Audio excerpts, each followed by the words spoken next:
Proverbs Chapter 19.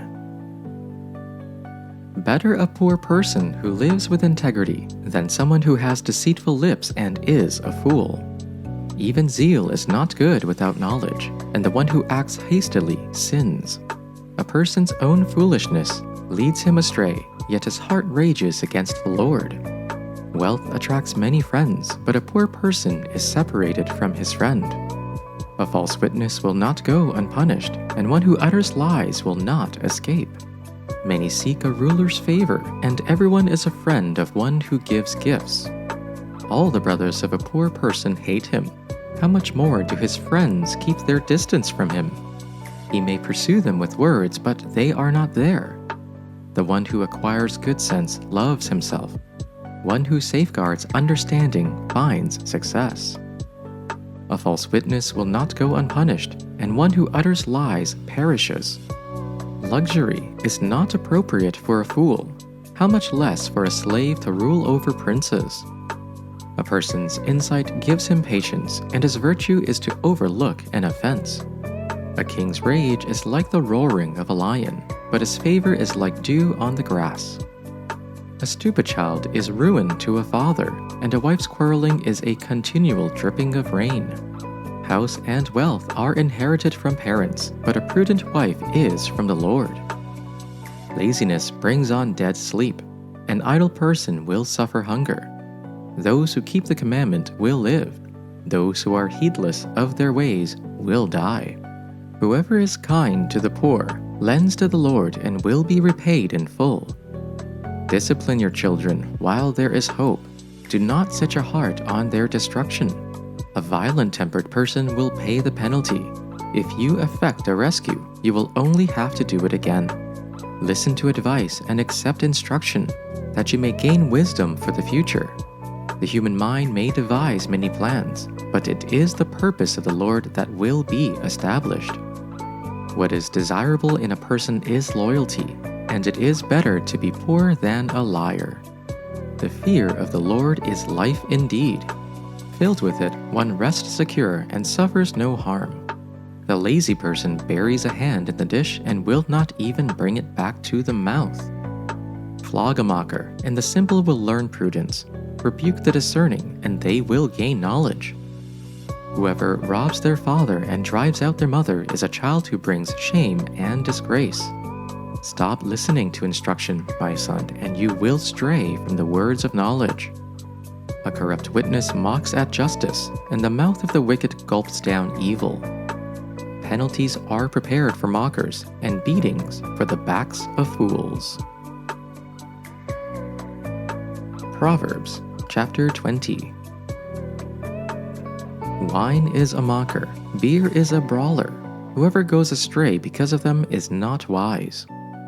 A king's terrible wrath is like the roaring of a lion. Anyone who provokes him endangers himself. Honor belongs to the person who ends a dispute, but any fool can get himself into a quarrel. The slacker does not plow during planting season. At harvest time he looks, and there is nothing.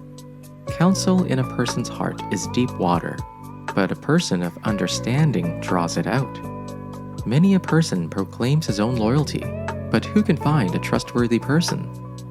A righteous person acts with integrity. His children who come after him will be happy. A king sitting on a throne to judge separates out all evil with his eyes. Who can say, I have kept my heart pure, I am cleansed from my sin?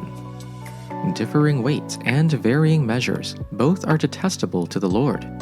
Even a young man is known by his actions, by whether his behavior is pure and upright. The hearing ear and the seeing eye, the Lord made them both. Do not love sleep, or else you will come to poverty. Open your eyes and you will have plenty of bread. Bad, bad, says the buyer, then goes away and boasts. There is gold and abundance of costly stones, but the lips informed by knowledge are a precious jewel. Take the garment of one who has given surety for a stranger. Seize the pledge given as surety for foreigners. Bread gained by deceit is sweet, but afterward the mouth will be full of gravel. Plans are established by taking advice, wage war by following wise guidance. A gossip reveals secrets, Therefore do not associate with a babbler. If you curse father or mother, your lamp will go out in utter darkness. An estate quickly acquired in the beginning will not be blessed in the end. Do not say, I will repay evil. Wait for the Lord, and he will help you. Differing weights are an abomination to the Lord, and false scales are not good. All our steps are ordered by the Lord. How then can we understand our own ways? It is a trap to dedicate something rashly, and only later to consider one's vows. A wise king winnows out the wicked. He drives the threshing wheel over them. The human spirit is the lamp of the Lord that sheds light on one's inmost being. Love and faithfulness keep a king safe. Through love his throne is made secure. The glory of young men is their strength, gray hair the splendor of the old. Blows and wounds scrub away evil, and beatings purge the inmost being. 2 Corinthians Chapter 3. Are we beginning to commend ourselves again? Or do we need, like some, letters of recommendation to you or from you? You yourselves are our letter, written on our hearts, known and read by everyone. You show that you are Christ's letter, delivered by us, not written with ink, but with the Spirit of the living God. Not on tablets of stone, but on tablets of human hearts. Such is the confidence we have through Christ before God. It is not that we are competent in ourselves to claim anything as coming from ourselves, but our adequacy is from God. He has made us competent to be ministers of a new covenant, not of the letter, but of the Spirit. For the letter kills, but the Spirit gives life.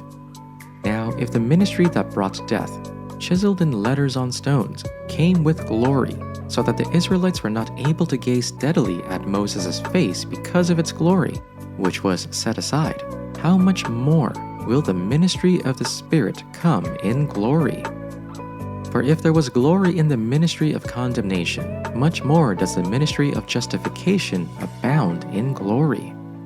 Indeed, what once had glory has in this respect lost its glory because of the greater glory. For if what was set aside came through glory, much more has the permanent come in glory. Since, then, we have such a hope, we act with complete frankness, not like Moses, who put a veil over his face to keep the people of Israel from gazing at the end of the glory that was being set aside. But their minds were hardened. Indeed, to this very day, when they hear the reading of the Old Covenant, the same veil is still there. It is not unveiled, since in Christ it is set aside. Even to this day, when Moses is read, a veil covers their hearts.